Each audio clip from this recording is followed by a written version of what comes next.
Good morning dear student. आज की class में हम लोग सॉल्व करेंगे गुणनखंड के क्वेश्चन नंबर 13 से। इसके पहले ऑलरेडी मैंने डियर स्टूडेंट गुणनखंड का एक क्लास ले रखा हूँ, जिसमें मैंने आपको बेसिक कॉन्सेप्ट के साथ साथ क्वेश्चन नंबर 1 से लेकर के क्वेश्चन नंबर 12 तक के सारे प्रश्नों का सॉल्यूशन बिल्कुल शानदार तरीके से करवा दिया है। यदि वो वीडियो आपने अभी तक नहीं देखा है तो जरूर देखिएगा, डिस्क्रिप्शन में उसका लिंक मिल जाएगा। डियर स्टूडेंट, गुणनखंड एक ऐसा चैप्टर है जिससे आपके आईईआरटी एंट्रेंस एग्जाम में प्रत्येक वर्ष 2 से 3 क्वेश्चन 100% पूछा जाता है। तो किसी भी क्वेश्चन को आप लोग मिस नहीं कीजिएगा। प्रत्येक क्वेश्चन के सॉल्यूशन को बिल्कुल शानदार तरीके से ध्यान से समझते हुए चलिएगा। मैं प्रत्येक क्वेश्चन के सॉल्यूशन को बिल्कुल कॉन्सेप्ट के साथ बताने वाला हूं।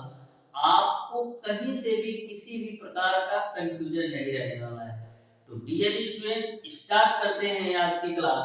देखते हैं आज का क्वेश्चन नंबर 13।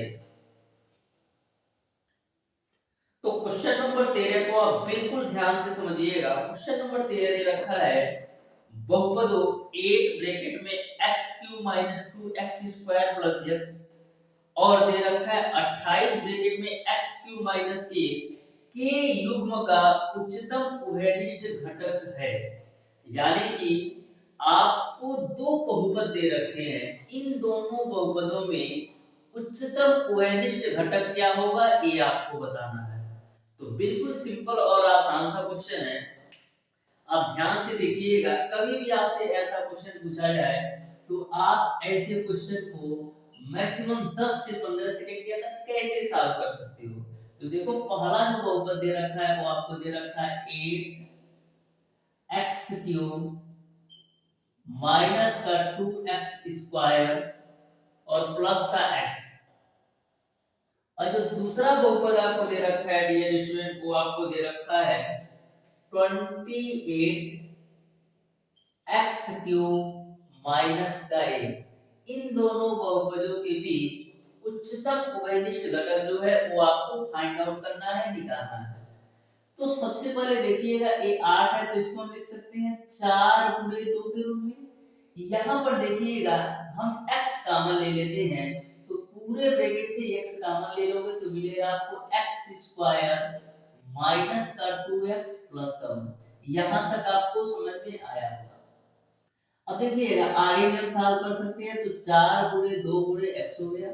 यहाँ पर देखो x² है ना, तो इसको हम a² के रूप में लिख देते हैं, यानी x का होल स्क्वायर। ये 1 है ना, तो इसको हम b² के रूप में लिख देते हैं, यानी 1 का स्क्वायर।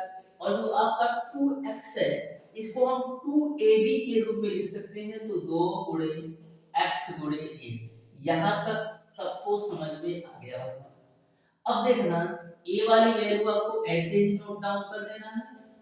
यहाँ पर देखिएगा a² प्लस b² माइनस का 2ab के रूप में है। a² प्लस b² माइनस का 2ab के रूप में है, जिसको हम क्या लिख सकते हैं, a माइनस b का होल स्क्वायर, यानी x माइनस 1 का होल स्क्वायर।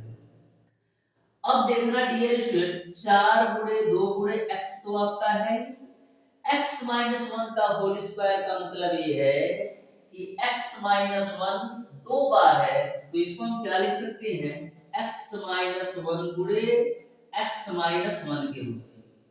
अब बात करते हैं इस वाली वैल्यू को, तो बिल्कुल आप ध्यान से देखिएगा 28 है, जिसको हम लिख सकते हैं 4 गुणे 7 के रूप में। x³ माइनस 1 है, तो इसको आप ध्यान से देखिएगा, तो ये आपका a³ माइनस b³ के फार्मूले के रूप में है। इसको मैं शो कर देता हूं, तो x का क्यूब 1 को लिख सकते हो 1 का क्यूब, ठीक है। अब देखना, ये आपका 4 गुणे 7 है, तो 4 गुणे 7। अब देखो a³ माइनस का b³, a³ माइनस b³ का मैंने आपको फार्मूला बताया था। एक ब्रैकेट में आपका क्या होता है, a माइनस का b, यानी x माइनस 1। दूसरे ब्रैकेट में a² plus b² plus ab, a² यानी x² प्लस b² और प्लस का a इंटू b, तो x गुणे 1 करोगे तो x मिलेगा। तो इस तरीके से मैंने इस बहुपद का गुणनखंड किया तो a आया, और इस बहुपद का गुणनखंड किया तो a आया। अब दोनों में उच्चतम उभयनिष्ठ घटक क्या है ये आपको देखना है। तो देखिएगा सबसे पहला जो उच्चतम उभयनिष्ठ घटक है वो तो आपका 4 है, यहाँ भी 4 कॉमन है, यहाँ भी 4 कॉमन है। उसके बाद आप क्या कॉमन ले सकते हो इससे और इससे, तो उसके बाद केवल और केवल आपका x माइनस का 1 कॉमन है, यही आपका आंसर हो जाएगा। तो इस तरीके से बहुपद a ब्रैकेट में x cube minus 2x square plus x और बहुपद 28x3 - 1 का जो उच्चतम उभयनिष्ठ घटक है वो आपका 4 x - का 1 है। यानी कि क्वेश्चन नंबर 13 का डियर स्टूडेंट आपका ऑप्शन नंबर ए सही हो जाएगा। तो देख सकते हैं मैंने बिल्कुल शानदार तरीके से मैंने आपको डिटेल में बताया है, जिससे आपको कहीं से भी किसी भी प्रकार का कंफ्यूजन ना हो कि किस स्टेप से किस स्टेप तक जाना है। तो ध्यान से आप प्रत्येक क्वेश्चन के सॉल्यूशन को देखिएगा। क्वेश्चन नंबर 14 आपका है यदि 2x³ + 4x² + 2ax + b पूरी तरह x² - 1 से विभाजित हो जाए तो a और b की वैल्यू क्या होगी ये आपको बताना है। क्वेश्चन को एक बार ध्यान से देखिएगा। बोला है 2x³ + 4x² प्लस का 2ax + b पूरी तरह से x² - 1 से विभाजित है, तो आपको a और b की वैल्यू क्या होगी ये आपको बताना है। तो x² - 1 से विभाजित का सेंस ये है कि जो आपका x² - 1 है दिए गए बहुपद का एक गुणनखंड है, दिए गए बहुपद का एक गुणनखंड है। तो आइए हम सॉल्व करते हैं क्वेश्चन नंबर 14 को। दे रखा है आपको 2x³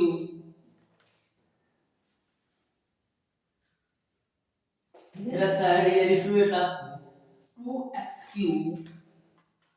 2x³ प्लस का 4x² प्लस का 4x² प्लस का 2ax और प्लस का b के रूप इसका एक गुणनखंड आपको दे रखा है x² - का 1। ठीक है, अब देखना x² - 1 बराबर तो हम 0 भी ले सकते हैं, तो x² बराबर आपको क्या मिल जाएगा प्लस माइनस का 1, यानी x की वैल्यू 2 आएगी, एक आपका प्लस का 1 होगा और दूसरा आपका माइनस का 1 होगा। अब हम करेंगे क्या, एक बार x बराबर 1 रख के इस समीकरण के सॉल्व करेंगे और एक बार x बराबर -1 रख करके इस समीकरण को सॉल्व करेंगे, तो हमको a और b के संबंध में दो समीकरण मिलेगा जिसके माध्यम से हम a और b की वैल्यू निकाल सकते हैं। तो सबसे पहले हम x बराबर 1 रखते हैं इस पूरे समीकरण में। तो x बराबर 1 रखोगे तो 2 और 1 का क्यूब 1 ही होगा, प्लस का 4 1 का स्क्वायर 1 ही होगा, प्लस का 2a मिलेगा प्लस का b मिलेगा और बराबर 0 मिलेगा। तो यहाँ से आपको मिल जाएगा 2a प्लस का b बराबर माइनस का 6। इसको आप मान लो समीकरण नंबर 1। यह समीकरण कब मिला है जब मैंने x बराबर 1 रखा है तो। अब x बराबर -1 रख दो तो 2 -1 का होल क्यूब प्लस का 4 -1 का होल स्क्वायर प्लस का 2a गुणे माइनस का 1 प्लस का b बराबर 0। अब देखिएगा 2 -1 का क्यूब करोगे तो उसका मान -1 होगा। हमेशा आप ध्यान में रखिएगा यदि -1 पे पावर कोई भी सम संख्या है, जैसे -1 पे पावर 2 आ जाए 4 आ जाए 6 आ जाए 8 आ जाए, तो उसका वैल्यू हमेशा +1 होता है। लेकिन यदि -1 पे पावर आपका विषम संख्या आ जाए, जैसे 1 आ जाए 3 आ जाए 5 आ जाए 7 आ जाए, तो उसकी वैल्यू जो होती है -1। तो -1 का क्यों -1 हुआ, -1 गुणे 2 करोगे तो माइनस का 2 हो जाएगा। अब देखो -1 का स्क्वायर तो 1 होगा, तो प्लस का 4 यहाँ से मिल गया, माइनस का 2 ये मिल गया और प्लस का b बराबर 0 मिल गया।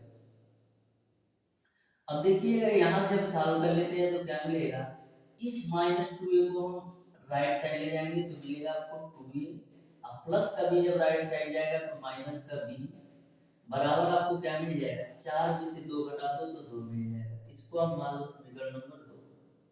यहाँ तक किसी को कोई दिक्कत नहीं होना चाहिए। अब करते क्या है, समीकरण एक और दो को हल करके हम ए और बी की वैल्यू निकाल लेते हैं। तो देखना, यहाँ से आप 2a की वैल्यू क्या निकाल सकते हो, समीकरण 2 से 2a बराबर आपको मिल जाएगा 2 प्लस का b। समीकरण 2 से 2a की वैल्यू मिल जाएगा आपका 2 प्लस b। अब 2a बराबर 2 प्लस b समीकरण 1 में रखो, तो 2a की जगह पर आप क्या लिख सकते हैं, 2 प्लस का b। अब प्लस का b आपका है माइनस का 6, बराबर है आपका माइनस का 6, ये बराबर के रूप में है। तो लो भैया बराबर के रूप में माइनस का 6। अब देखो 2 प्लस बी प्लस बी है ना, ठीक है, 2a की जगह पर मैंने 2 प्लस बी रखा भी है, ठीक है। अब देखना 2b बराबर आपको क्या मिल जाएगा, 4 मिल जाएगा, क्योंकि 6 में से 2 घटाएंगे तो माइनस का 4 मिलेगा, ठीक है। सॉरी यार, माइनस का 8 होगा ना यार, माइनस 6 है, ये भी जाएगा तो माइनस हो जाएगा, यानी माइनस 8 होगा, तो 2 चौका 8, यानी b की वैल्यू आपको मिल जाएगी माइनस का 4। b की वैल्यू आपने निकाल लिया माइनस का 4। अब b की वैल्यू यहाँ पर माइनस का 4 रख दो तो a की वैल्यू निकाल सकते हो। तो 2a बराबर क्या मिलेगा, b की जगह पर माइनस 4 रखोगे, माइनस 4 में से 2 घटाओगे तो माइनस 2 मिलेगा। a आपका 2 से 2 कैंसिल, तो यहाँ से a की वैल्यू आपको मिल जाएगी माइनस का 1।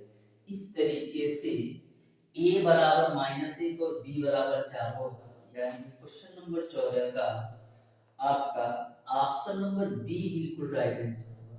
तो बिल्कुल सिंपल तरीके से मैंने इसको बताने का प्रयास किया है, आपको 100% समझ में आया होगा। अब देखिएगा डियर स्टूडेंट, क्वेश्चन नंबर 15, तो बिल्कुल आप ध्यान से देखिएगा क्वेश्चन नंबर 15 को भी। क्वेश्चन नंबर 15 भी आपका बिल्कुल सिंपल और साधारण सा क्वेश्चन है। देखिएगा क्वेश्चन नंबर 15 बोला है कि ए स्क्वायर प्लस 1 अपॉन ए स्क्वायर, 8 ब्रैकेट में a plus 1 upon a plus 14 का गुणनखंड क्या होगा, ये आपको बताना है। तो सबसे पहले आप क्वेश्चन को नोट डाउन कर लो। तो देखो क्या दिया है, a square plus 1 upon a square plus 1 upon a square plus का 8, अब ब्रैकेट के अंदर a प्लस 1 अपॉन a, अब प्लस का आपको दे रखा है 14, ठीक है। इसको आपको सॉल्व करके बताना है कि इसका आंसर क्या आने वाला है, इसका गुणनखंड क्या आने वाला है। तो सबसे पहले एक कॉन्सेप्ट में बताता हूँ, आप ध्यान से देखना। जैसे यदि मैं मान लूं कि a प्लस 1 अपॉन a बराबर आपका x है, यदि मैं मान लूं a प्लस 1 अपॉन a बराबर x है, तो a square plus 1 upon a square की जो वैल्यू होती है वो आपका x स्क्वायर माइनस का 2 होता है। तो a प्लस 1 अपॉन a की वैल्यू यदि x के बराबर है, तो a square plus 1 upon a square की वैल्यू x स्क्वायर माइनस का 2 होता है। इसको मैं आपको प्रूफ के तौर पर दिखाता हूँ। देखो जैसे a प्लस 1 अपॉन a का होल स्क्वायर करो तो क्या होगा, तो देखो a प्लस b का होल स्क्वायर, तो a square plus b square, यानी 1 अपॉन a का स्क्वायर करोगे तो 1 अपॉन a स्क्वायर प्लस का 2a into b, तो a की वैल्यू a है, अब b की वैल्यू आपका 1 अपॉन b है, ठीक है। अब देखना a से a कैंसिल आउट होगा, तो a प्लस 1 अपॉन a का होल स्क्वायर बराबर आपको क्या मिलेगा, a square plus 1 upon a square और प्लस का 2 मिलेगा। अब देखिएगा यदि मैं a प्लस 1 अपॉन a की वैल्यू x मान लूं, यदि a प्लस 1 अपॉन a की वैल्यू x रख दूं, तो यहाँ पर आपको मिल जाएगा x स्क्वायर बराबर a square plus 1 upon a square plus का 2। तो आप यहाँ से देख सकते हो a square plus 1 upon a square की वैल्यू कितनी मिल जाएगी, x स्क्वायर माइनस का 2, क्योंकि 2 जब आपका लेफ्ट साइड आएगा तो माइनस का 2 हो जाएगा, यानी a square minus plus 1 upon a square की वैल्यू आपको मिल जाएगा x स्क्वायर माइनस 2। यही मैं आपको समझाना चाहता था। तो इस कॉन्सेप्ट को आप बिल्कुल ध्यान में रखिएगा। यदि a प्लस 1 अपॉन a की वैल्यू x हो, तो a square plus 1 upon a square की वैल्यू x स्क्वायर माइनस का 2 होता ही होता है। वहीं पर ये भी आप कॉन्सेप्ट में ध्यान में रखिएगा, यदि a माइनस 1 अपॉन a की वैल्यू x हो, तो ए स्क्वायर प्लस 1 अपन ए स्क्वायर की वैल्यू एक्स स्क्वायर प्लस का 2 होता है। कब? यदि a माइनस 1 अपन ए की वैल्यू x हो तो आपका ए स्क्वायर प्लस 1 अपन ए स्क्वायर की वैल्यू x प्लस 2 आता है। इस कॉन्सेप्ट को आपको ध्यान में रखना है, तो बिल्कुल आप ध्यान से देखिएगा। अब हम चलते हैं इस क्वेश्चन को सॉल्व करने। तो क्या करेंगे हम a प्लस 1 अपान a बराबर x मान लेते हैं। तो a प्लस 1 अपान a बराबर x होगा, तो a square plus 1 upon a square बराबर क्या होगा? x स्क्वायर माइनस का 2 होगा। 8 है, a प्लस 1 अपान a की वैल्यू x है, अब प्लस का 14 बराबर 0। यहाँ तक सबको समझ में आ गया होगा। मैंने a प्लस 1 अपान a की जगह x रख दिया, और यदि a प्लस 1 अपान a बराबर x होता है तो a square plus 1 upon a square बराबर x स्क्वायर माइनस 2 होता है, जैसा कि मैंने आपको प्रूव करके दिखा दिया। अब इसको आप सॉल्व करो तो देखो x स्क्वायर माइनस का 2 प्लस का 8x प्लस का 14 बराबर 0। अब यहाँ से मिल जाएगा आपको x स्क्वायर, उसके बाद से प्लस का 8x और 14 में से 2 जाएगा तो आपको मिल जाएगा 12 बराबर आपको मिल जाएगा 0। अब आपको 12 का फैक्टर ऐसे करना है कि जोड़ने और घटाने पर 8 आ जाए। तो 6 दूना 12 होता है और 6 दो आपका 8 भी होता है। तो यहाँ से आपको क्या मिल जाएगा? यहाँ से आपको मिल जाएगा एक ब्रैकेट में x प्लस 2 और एक ब्रैकेट में आपको मिल जाएगा x प्लस 6। यहाँ तक किसी को कोई कंफ्यूजन नहीं होना चाहिए।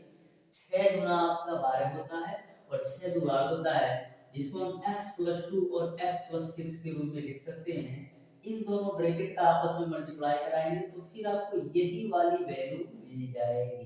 ठीक है, अब x की वैल्यू रख दो, तो x को मैंने माना था a plus 1 upon a plus का 2 हो जाएगा।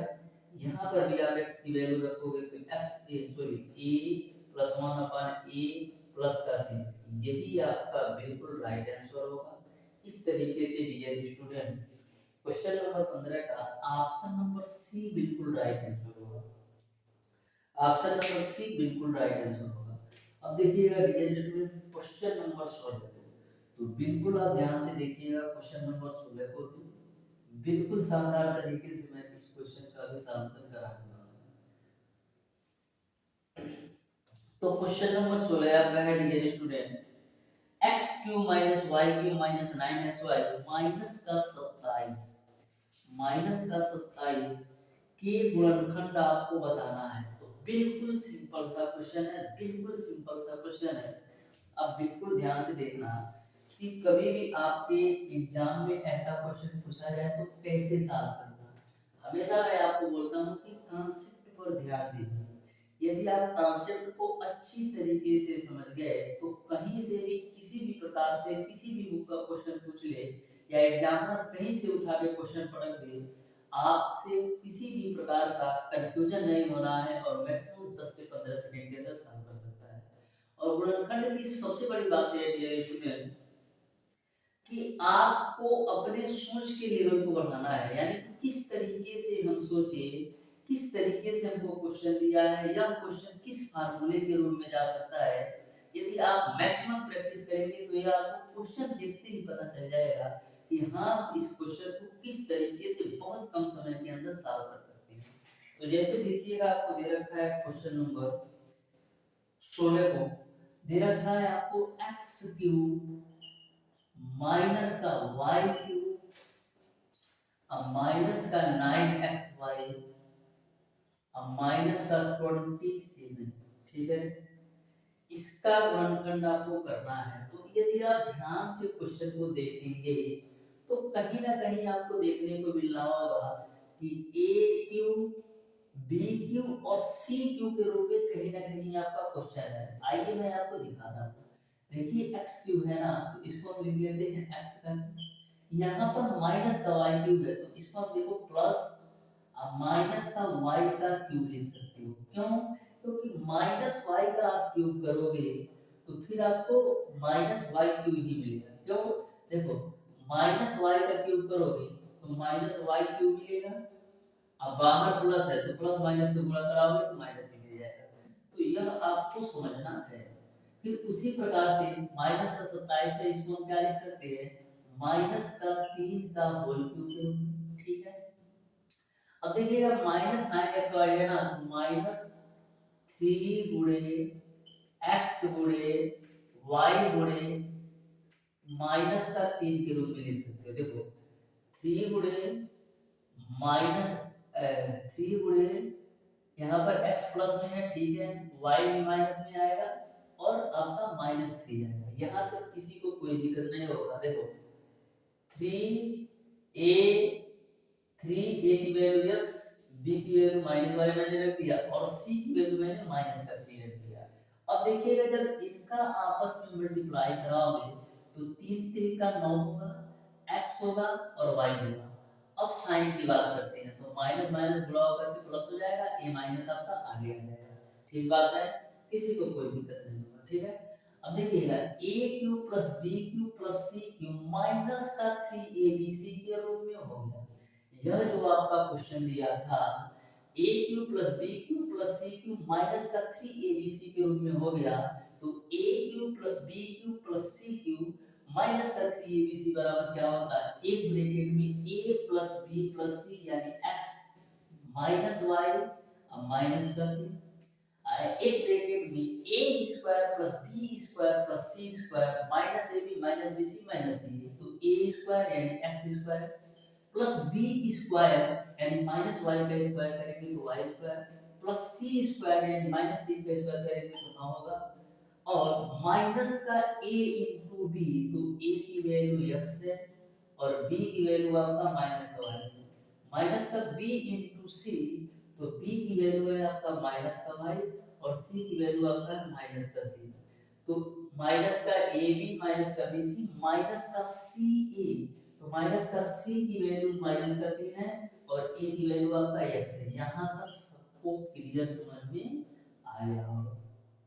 अब देखिएगा डियर स्टूडेंट, इसको हम सॉल्व कर लेते हैं तो मिलेगा आपको x माइनस y माइनस का 3 और यहाँ से आपको क्या मिलेगा, यहाँ से आपको मिल जाएगा dear student x square plus का y स्क्वायर प्लस का 9, यह माइनस प्लस होगा यानी xy होगा, यह माइनस या माइनस प्लस हो जाएगा तो माइनस लेकर के आएगा 3y, यहाँ पर देखो यह माइनस या माइनस प्लस होगा तो प्लस का 3x, यही आपका फाइनल आंसर होगा।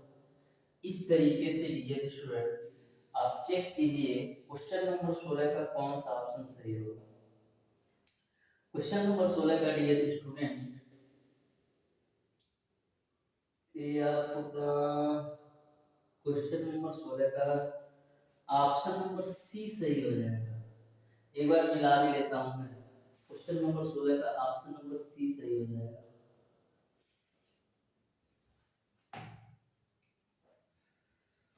ठीक है, ऑप्शन नंबर सी बिल्कुल राइट आंसर होगा। ऑप्शन नंबर सी बिल्कुल राइट आंसर होगा। अब देखिएगा डियर स्टूडेंट क्वेश्चन नंबर 17, तो बिल्कुल आप ध्यान से देखिएगा क्वेश्चन नंबर 17 को, सारे क्वेश्चन बिल्कुल कॉन्सेप्ट के साथ आपको बताऊंगा, किसी भी प्रकार का कंफ्यूजन नहीं रहने वाला है किसी भी क्वेश्चन में। तो देखिएगा क्वेश्चन नंबर 17 को भी। क्वेश्चन नंबर 17 है आपका कि 81 गुणे 78 गुणे 80 गुणे 78 प्लस 1 गुणे 78 प्लस 1 पूर्ण वर्ग है कि नहीं ये आपको बताना है। चार ऑप्शन आपको दे रखा है तो हम एक एक ऑप्शन को चेक कर लेते हैं। क्वेश्चन नंबर 17 को सॉल्व करने के लिए आपको चारों ऑप्शंस में बताना है कौन सा पूर्ण वर्ग है। तो सबसे पहले हम ऑप्शन नंबर ए को उठाते हैं, दे रखा है 81 गुणे 78 गुणे 80 गुणे, उसके बाद से दे रखा है आपका 79 प्लस 1 79 प्लस का 1। तो आप हमेशा ध्यान में रखिएगा यदि कोई भी संख्या n n plus 1 n plus 2 n plus 3 plus 1 के रूप में हो तो वह एक धनात्मक संख्या के साथ साथ पूर्णवर्ग होती है। कब, यदि कोई भी संख्या आपका n n plus 1 n plus 2 और n प्लस 3 प्लस का मान के रूप में हो तो हमेशा यह एक धन पूर्णांक के साथ पूर्ण वर्ग संख्या होती है। तो हम देख लेते हैं क्या यह संख्या इस रूप में है। तो देखना 78 78+1, 78+2, उसके बाद से 78+3, अब प्लस करना। देखो कैसे, 78 है तो 78 ला दिया, 79 को मैंने क्या लिख दिया, 79 को डिवीजन मैंने लिख दिया 78+1 के रूप में, और जो आपका 80 था इसको मैंने लिख दिया 78+2 के रूप में, जो आपका 81 था इसको मैंने लिख दिया 78+3 के रूप में, और +1 आपका ऑलरेडी है। यानी कि यह जो आपका क्वेश्चन दिया था n+1 n+2 n+3+1 के रूप में दिया था, यानी कि यह एक पूर्ण वर्ग संख्या है। इस तरीके से क्वेश्चन नंबर 17 का आपका ऑप्शन नंबर ए बिल्कुल राइट आंसर होगा। तो हमेशा ध्यान रखिएगा, यदि कोई भी संख्या n n+1 n+2 n+3+1 के रूप में हो तो यह आपका एक पूर्ण वर्ग संख्या होती है। अब देखिएगा डियर स्टूडेंट क्वेश्चन नंबर 18, तो बिल्कुल आप ध्यान से देखिएगा क्वेश्चन नंबर 18 को। क्वेश्चन नंबर 18 आपको दे रखा है डियर स्टूडेंट, x का power 4 minus 12 x cube plus ax square plus bx plus 72 को x square minus 5x plus 6 से पूर्णतः भाज्य करने के लिए a तथा b के मान क्या होंगे, ये आपको बताना है। तो जो आपका क्वेश्चन नंबर 18 है डियर स्टूडेंट, वह सेम टू से क्वेश्चन नंबर 14 की तरह है। तो ध्यान से देखिएगा, क्वेश्चन नंबर 18 को भी मैं बिल्कुल शानदार तरीके से सॉल्व करवा देता हूँ। किसी भी क्वेश्चन को मैं मिस नहीं करूंगा, बस आप साथ बने रहिए। कंप्लीट तैयारी कराने वाला हूँ IERT एंट्रेंस एग्जाम 2024 के लिए, वो भी बिल्कुल कॉन्सेप्ट के साथ, बिल्कुल फ्री आपका यूट्यूब पर। तो इस बात को आप ध्यान रखिए।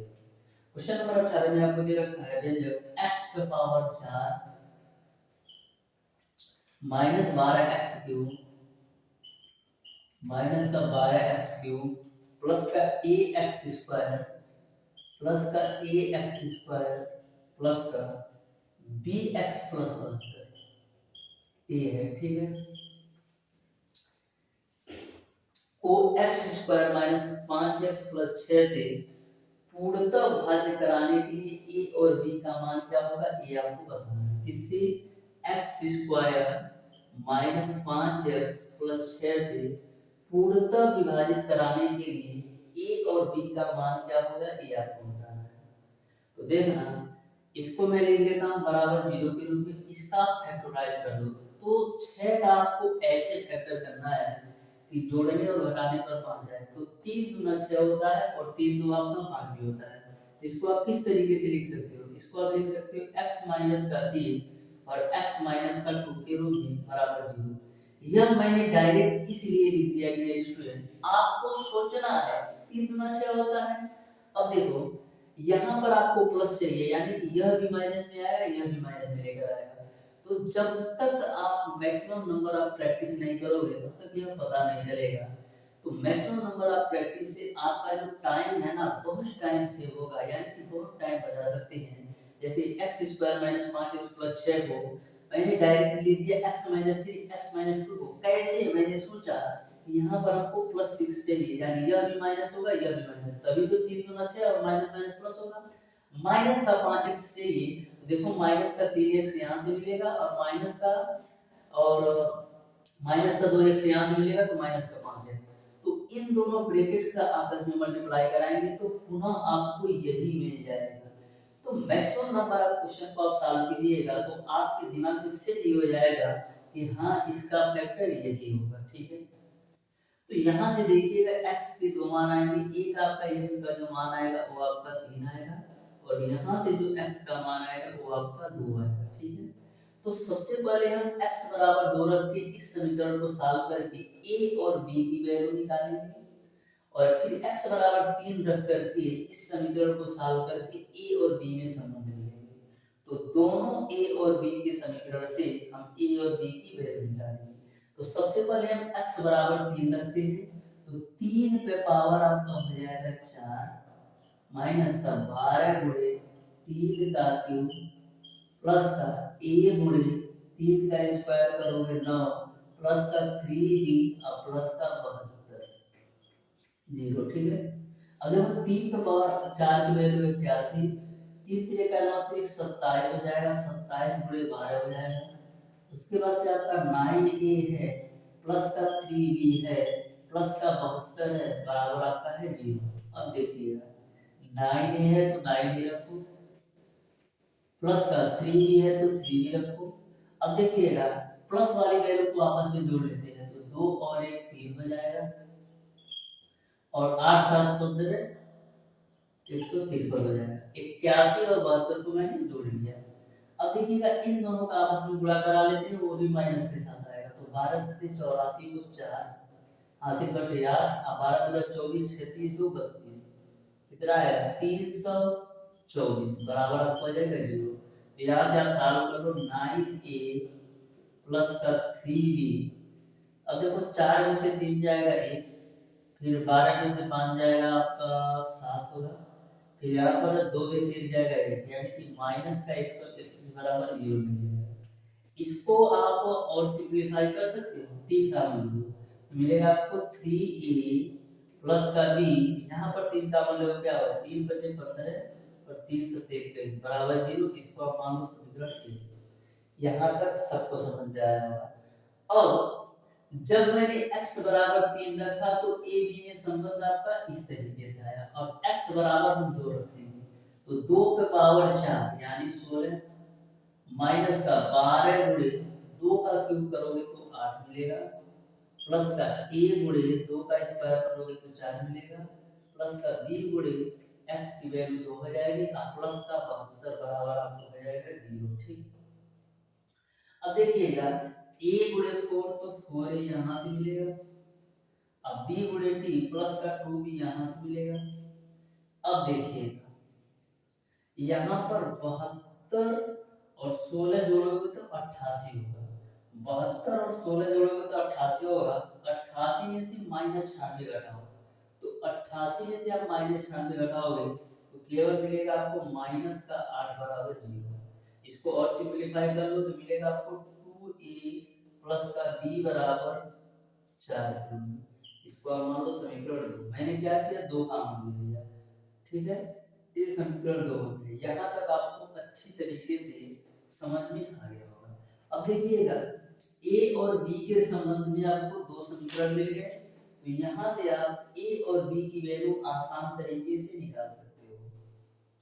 a और b की वैल्यू आप आसान तरीके से निकाल सकते हो। तो करते क्या, समीकरण 1 व 2 को हल कर लेते हैं। तो समीकरण 1 व 2 को हम हल कर लेते हैं। यहाँ पर देखिए और क्या हो सकता है, -57 को आप राइट साइड ले लो तो बराबर हो जाएगा आपका 57। ये आपका समीकरण 1 है। अब समीकरण 1 में से समीकरण 2 को हम घटा देते हैं। समीकरण 1 आपका है 3a प्लस का b बराबर 57 और समीकरण 2 है 2a प्लस b बराबर 4। 2a प्लस b बराबर है 4। इसको आप घटाइए तो माइनस माइनस माइनस एक बच्चे में चला जाएगा, 3 में से 2 जाएगा तो a बचेगा और 57 में से 4 जाएगा 53 हो जाएगा, यानी a की जो वैल्यू आ गई वो आपका 53 आ गई। ठीक है, a की वैल्यू जो आ गई वो आपका मिल गया 53। ठीक है, a की वैल्यू आपको मिल गया 53। अब a का मान आप समीकरण 2 में रखो तो a का मान आप हम समीकरण 2 में रखते हैं तो 2 गुणे a की वैल्यू आपका है 53, लो है 53 प्लस का b बराबर आपका हो जाएगा 4। तो यहाँ पर देखो 53 गुना 106 होता है और 106 आपका राइट साइड में जाएगा तो माइनस का 106, माइनस के 106 में से 4 घटाओगे तो माइनस का आपका 102 मिल जाएगा, यानी a की वैल्यू 53 और b की वैल्यू आपका माइनस का 102 हो जाएगा। इस तरीके से डियर स्टूडेंट देखिए कौन से ऑप्शन में दिया है तो ऑप्शन नंबर ए बिल्कुल राइट आंसर हो जाएगा। ए की वैल्यू 53 और बी की वैल्यू माइनस का 102। अब देखिएगा डियर स्टूडेंट क्वेश्चन नंबर 19, तो बिल्कुल आप ध्यान से देखिएगा क्वेश्चन नंबर 19 को। क्वेश्चन नंबर 19 और क्वेश्चन नंबर 20 जो है दोनों सेम कॉन्सेप्ट का क्वेश्चन है, तो इसको आप बिल्कुल आप ध्यान से देखिएगा क्वेश्चन नंबर 19 को कैसे सॉल्व करना है। ठीक है, तो क्वेश्चन नंबर 19 है आपका dear student 4a square minus का 4ab minus c square minus 2bc का एक गुणनखंड P A minus two B minus C है, तो पी का मान क्या होगा ये आपको बताना है। तो बिल्कुल साधारण सा क्वेश्चन है, आप ध्यान से देखना भैया। क्वेश्चन नंबर 19 को आप बिल्कुल ध्यान से देखिएगा। दे रखा है 4a² minus 4ab, 4a² minus का 4ab माइनस का c² माइनस का 2bc, माइनस का c² माइनस का 2bc, इसका एक गुणनखंड pa minus 2b minus c है। इसका एक गुणनखंड pa minus 2b minus c है। तो आपको p की वैल्यू क्या है ये आपको बताना है। तो सबसे पहले यहाँ से हम p की वैल्यू निकाल लेते हैं, ठीक है। p की वैल्यू निकाल ले हो, ठीक है। p की वैल्यू में हम एक वैल्यू निकालते हैं, तो देखो pa बराबर आपको क्या मिलेगा 2b प्लस का c। तो a की वैल्यू आपको क्या मिलेगा 2b प्लस का c डिवाइडेड बाई e के रूप में, ए सॉरी p के रूप में, ठीक है। a आपके a की वैल्यू मिल गई 2b plus c divided by p के रूप में। अब a का मान जो है हम इस समीकरण में रख देते हैं, ठीक है। तो p की वैल्यू निकल जाएगी। तो देखिएगा a बराबर 2b प्लस c रखो, तो 4 2b प्लस c बट्टे p, इस पूरे का स्क्वायर कर दो, माइनस का 4 a की जगह पर क्या रखना है 2b plus c divided by p। अब ब्रैकेट के बाहर आपका p है ही, माइनस का c² माइनस का 2bc। यहाँ तक सबको समझ में आ गया होगा, ठीक है। अब देखिएगा यहाँ पर यदि मैं कैलकुलेशन से सॉल्व करूँ तो क्वेश्चन आपको लगता है कि ज़्यादा ही लेंथी हो जाएगा। तो करते क्या है, जो हर वाली वैल्यू है इसको हम खत्म करने का प्रयास करते हैं। क्या करते हैं, हर वाली वैल्यू को खत्म करने का प्रयास करते हैं। तो p का मैं कितना मान ले लूं कि आपका हर पूरी तरह से खत्म हो जाए।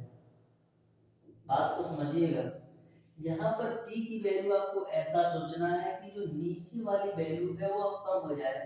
तो यदि मैं p बराबर 2 ले लूं, यदि मैं p बराबर 2 ले लूं तो देखिएगा 2 का स्क्वायर 4 से, यह 4 खत्म हो जाएगा। तो हम करते क्या है p बराबर 2 ले लेते हैं।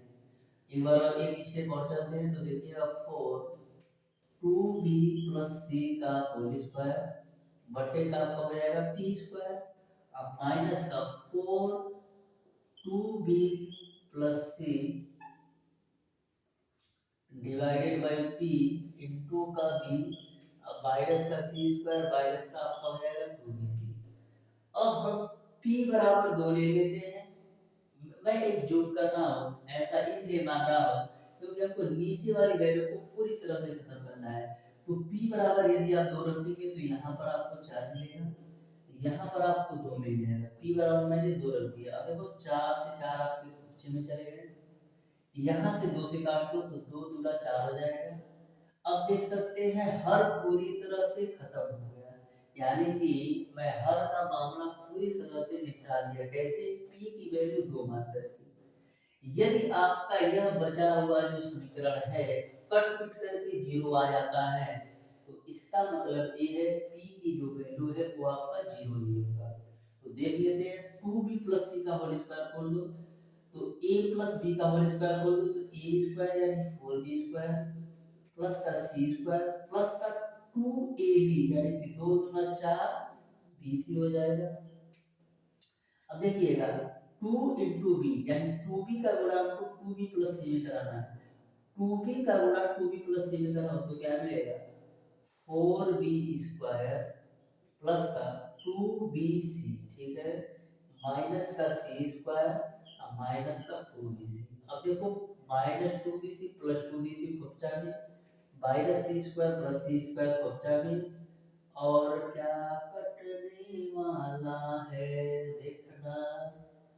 अब देखिए यहाँ पर जब आप 2b का गुणा 2b में कराए हो तो 4b² आएगा। ध्यान से देखिएगा 2b का गुणा 2b में कराओगे 4b² आएगा, ठीक है। और वो भी किसके साथ आएगा, वो भी किसके साथ आएगा, यहाँ पर थोड़ा सा मिस्टेक लग रहा है, ठीक है। एक बार और कैलकुलेट कर लेते हैं यार, कोई दिक्कत नहीं है। नहीं तुम लोग भी कंफ्यूज रहोगे। देखो ए प्लस बी का होल स्क्वायर बोल दे, यहाँ पर मिलेगा आपको 4b² प्लस का सी स्क्वायर प्लस का 2 दूना 4bc, ठीक है। अब देखो यहाँ पर 2 है, यहाँ पर b है, तो 2b का गुणा 2b प्लस सी भी करो, तो मिलेगा क्या आपको, माइनस का 2b का गुणा 2b प्लस सी भी कराओगे तो 4b² और माइनस का 2bc, ठीक है, प्लस का 2bc, माइनस तो बाहर ही है, अब माइनस का सी स्क्वायर हो जाएगा माइनस का 2bc, यहाँ तक क्लियर है। देखिएगा 4b² प्लस सी स्क्वायर प्लस का 4bc, माइनस से गुणा कराओ, माइनस का 4b² माइनस का 2bc माइनस का सी स्क्वायर माइनस का 2bc। अब देखो माइनस 2bc माइनस 4bc हो गया, अब माइनस 4bc या प्लस 4bc कैंसिल हो गया, minus 4b² plus 4b² cancel हो गया, प्लस सी स्क्वायर माइनस सी स्क्वायर कैंसिल हो गया, यानी फाइनली आपको जीरो मिल गया, फाइनली आपको जीरो मिल गया। इस तरीके से डियर स्टूडेंट आप देख सकते हैं कि p की वैल्यू 2 लेने पर हमारा समीकरण पूरी तरह से सेटिस्फाई हो जा रहा है। इस तरीके से जो p का मान होगा 2 ही होगा, यानी कि क्वेश्चन नंबर 19 का ऑप्शन नंबर डी बिल्कुल राइट आंसर होगा। p की वैल्यू 2 रखने पर समीकरण सेटिस्फाई हो रहा है, इस तरीके से p का मान 2 ही होगा। तो कभी भी आपको इस टाइप से क्रिटिकल क्वेश्चन पूछा जाए तो हमेशा ध्यान में रखिएगा कि हर वाली वैल्यू को हमको समाप्त करना है, हर वाली वैल्यू को किसी ना किसी तरीके से समाप्त करना है। तो मैंने सोचा कि यदि मैं p की वैल्यू 2 ले लूं तो हमारा अंश और हर कट जाएगा, यहाँ से भी खत्म हो जाएगा, यानी हर जो है नीचे से पूरी तरह से साफ हो जाएगा। उसके बाद से मैंने कैलकुलेट किया तो सारा जो वैल्यू कट पिट करके जीरो आ गया, तो हमको समझ में आ गया कि p की वैल्यू कहीं ना कहीं 2 ही होगा। अब देखिएगा डियर स्टूडेंट क्वेश्चन नंबर 20, तो क्वेश्चन नंबर 20 को भी मैं इसी तरीके से सॉल्व कराऊंगा क्वेश्चन नंबर 19 की तरह। आप ध्यान से देखिएगा क्वेश्चन नंबर 20 को कैसे सॉल्व करना है। देखिए क्वेश्चन नंबर 20 आपको दे रखा है व्यंजक x³ + 2x² - 11x - 12 की घटक क्या है, ये आपको बताना है। क्या दे रखा है, व्यंजक x³ प्लस का 2x² माइनस का 11x माइनस का 12, इसके घटक क्या है ये आपको बताना है, ठीक है।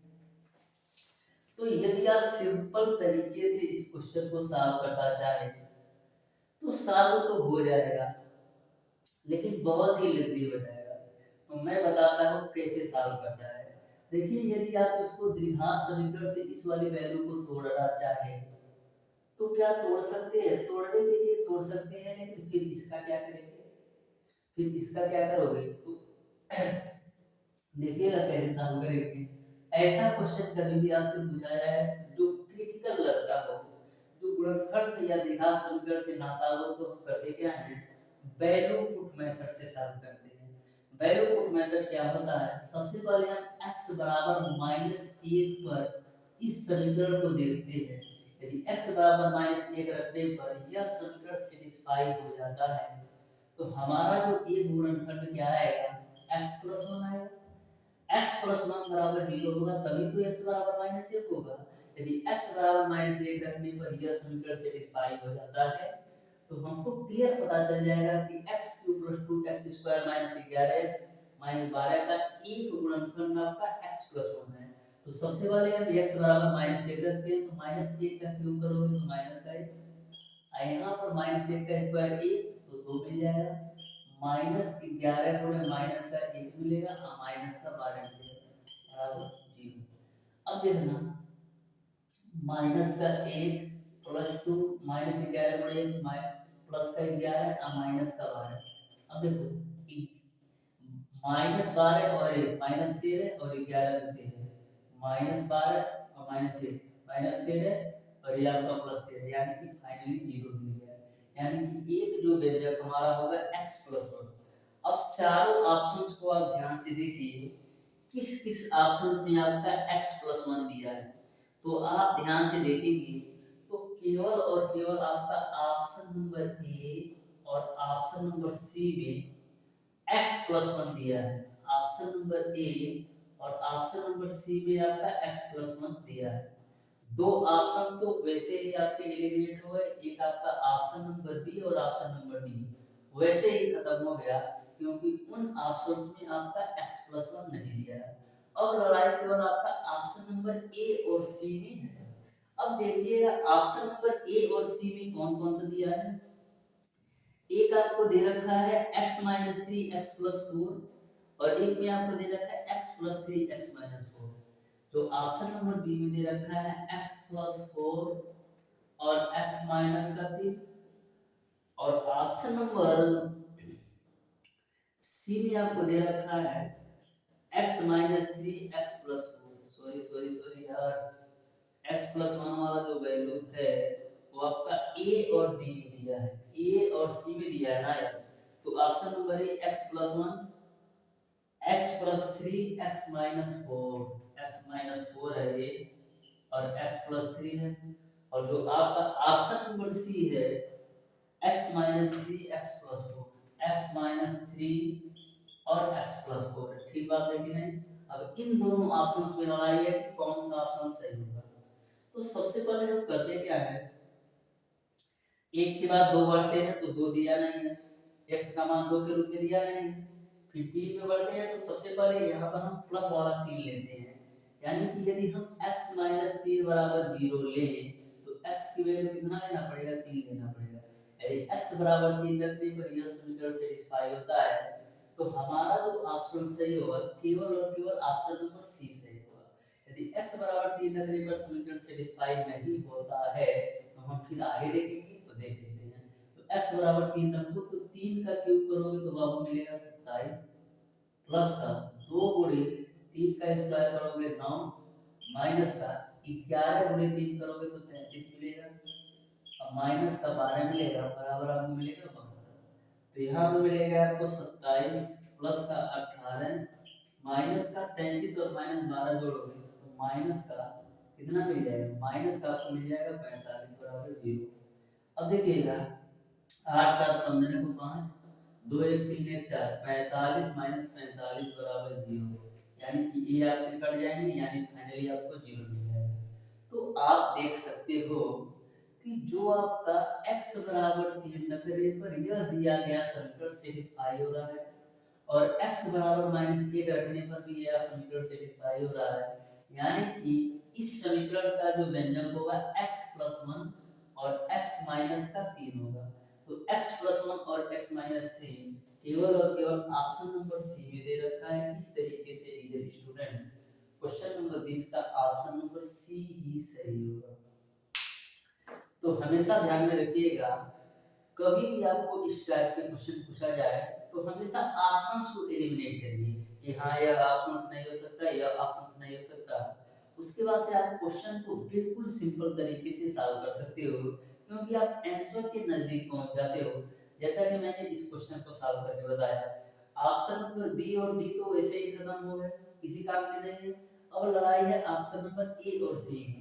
तो एक की बात मैंने देखा x बराबर 2 कहीं दिया है, नहीं दिया है। फिर 3 पे गया तो 3 पर मेरा सेटिस्फाई हो जा रहा है, और x माइनस 3 केवल और केवल आपका ऑप्शन नंबर सी में दिया था, इसलिए ऑप्शन नंबर सी सही हो गया। तो हमेशा इस तरीके से प्रयास कीजिए कि किसी भी क्वेश्चन को हम किस तरीके से सॉल्व करें कि मिनिमम नंबर ऑफ टाइम पे कम से कम समय में 100% एक्यूरेसी के साथ सॉल्व कर पाए। तो डियर स्टूडेंट मिलते हैं नेक्स्ट क्लास में, तब तक के लिए धन्यवाद।